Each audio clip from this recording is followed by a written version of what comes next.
Şeytan neyren kılsa sinmegenlerge, zabanı zikirden tinmegenlerge, kübür tülparge minmegenlerge.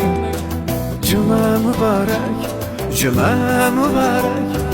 Fakat helal lokma yeguvchilarga, nafsin Allah uchun tiyguvchilarga, Rasulim Muhammad deguvchilarga.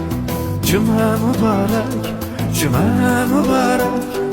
Ey mu'minlar, ey mu'minlar, Seyyidul Eyyam